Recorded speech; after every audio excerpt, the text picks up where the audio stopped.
El título Hijo de Dios, empleado para Yehoshua de Nazaret por parte de sus discípulos, no significa lo que usualmente la gente dice sin conocimiento del contexto hebreo.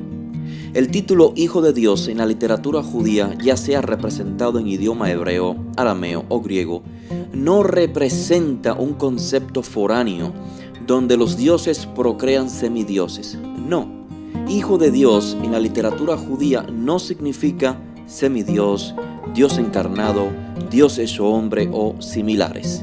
En la literatura judía, Hijo de Dios representa una idea hebrea. Seguramente ya saben que el primero en ser llamado Hijo de Dios en el Tanaj es el pueblo de Israel. En Éxodos 4, entonces dirás al faraón, así dice el Eterno, Bení Bejorí Israel. Israel es mi hijo, mi primogénito, y te he dicho, deja ir a mi hijo para que me sirva. Israel es llamado Hijo de Dios. Un pueblo compuesto por seres humanos es llamado Hijo de Dios. Seguramente también ya sabes que la frase Hijo de Dios es una expresión idiomática, un hebraísmo, que se suele emplear para describir a una persona justa. Como dijo Yehoshua, entonces los justos resplandecerán como el sol en el reino de su Padre, ya que el vocablo hijo en idioma semítico se emplea para describir carácter o cualidad de la persona. Por ello, los que procuran la paz serán llamados hijos de Dios. Pero lo que quizás no sepas es que el rey de Israel, elegido por designio divino, también es llamado en el Tanaj el Hijo de Dios por excelencia.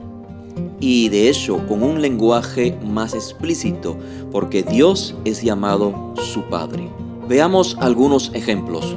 Segunda de Shmuel capítulo 7, palabras para David, dice: Cuando tus días se cumplan y reposes con tus padres, levantaré a tu descendiente después de ti, el cual saldrá de tus entrañas y estableceré su reino.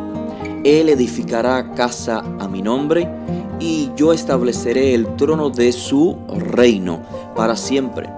Yo seré padre para él y él será hijo para mí. Es muy claro y evidente a partir del texto que un rey descendiente de David, elegido por designio divino, es llamado Hijo de Dios, y Dios por su parte es llamado su Padre. Ahora veamos cómo se confirma este concepto, esta idea en el Salmo 2, donde el Mesías, esto es el ungido, equivale a Rey de Israel y a la vez equivale a Hijo de Dios. Comencemos con los primeros versos. Se levantan los reyes de la tierra y los gobernantes traman unidos contra el Eterno y contra su ungido. Pero yo mismo he consagrado a mi rey sobre Sión, mi santo monte. Ciertamente anunciaré el decreto del Eterno que me dijo, mi hijo eres tú, yo te he engendrado hoy. Pídeme y te daré las naciones como herencia tuya y como posesión tuya los confines de la tierra. El Hijo de Dios, en el rol del rey, es el heredero de la propiedad de Dios, el confín de la tierra, el reinado de Israel. Es claro entonces que el ungido, el Mesías, equivale a Rey de Israel y esto a su vez equivale a Hijo de Dios en términos hebreos del Tanaj.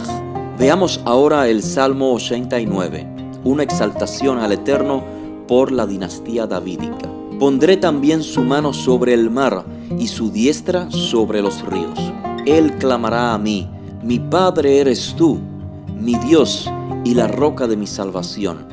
Yo también lo haré primogénito, el más excelso de los reyes de la tierra.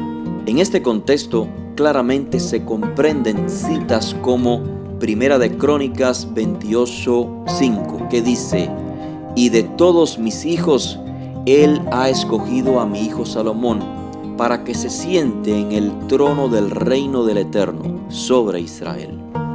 Nótese cómo sigue el texto empleando los términos hijo y padre en contexto de reinado. Primera de Crónicas 28:6. Y él me dijo: tu hijo Salomón es quien edificará mi casa y mis atrios, porque lo he escogido por hijo mío, y yo le seré por padre. Claramente Salomón es hijo de Dios en el contexto de ser el rey de Israel que se sienta sobre el trono de Dios por designio divino. Véase también Primera de Crónicas 29:23. Entonces Salomón se sentó en el trono del Eterno como rey en lugar de su padre. Prosperó y todo Israel le obedeció. Es en este contexto que Yehoshua, como descendiente de David, es llamado Hijo de Dios. Y Dios es identificado como su Padre. Por ejemplo, tras Yohanan anunciar que Yehoshua es el Mesías de Israel, esto es, el rey elegido por designio divino para gobernar sobre Israel, dice el texto, y vino una voz de los cielos que decía, tú eres mi Hijo amado, en ti me he complacido. Tras el primer discípulo, Andrés, decirle a Simón, su hermano, hemos hallado al Mesías, los textos cuentan que Yehoshua se encuentra con Filipos. Este viene a ser su discípulo. Y este encuentra a Netanel y le dice, hemos hallado a aquel de quien escribió Moshe en la Torá y también los profetas, a Yehoshua de Nazaret, el hijo de Yosef. Cuando Netanel interactúa con Yehoshua, le dice, Rabí, tú eres el Hijo de Dios, tú eres el Rey de Israel. Esto quiere decir, tú eres el Rey de Israel davídico, elegido por designio divino. Incluso Cayafa, el principal de los Kohanim, le dijo, te conjuro por el Dios viviente que nos digas si tú eres el Mesías, el ungido, el Hijo de Dios. Esto quiere decir, ¿crees que eres el Rey de Israel designado por Dios, que se sentará en el trono de Dios sobre Israel? Estimado oyente, finalmente la pregunta es, ¿quién va a definir para ti el significado de la frase Hijo de Dios en contexto mesianista? ¿Una religión desconocida por Yehoshua y sus primeros discípulos? ¿Religión imperial con sentimientos antijudíos?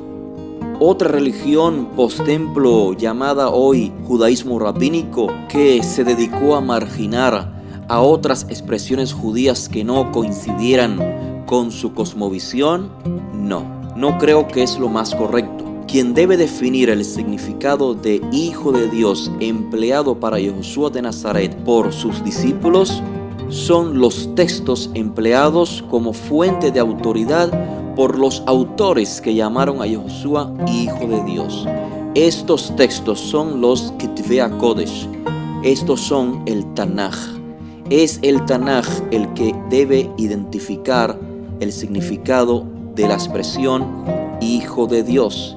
El Tanaj es el que identifica al rey davídico elegido por designio divino como Hijo de Dios.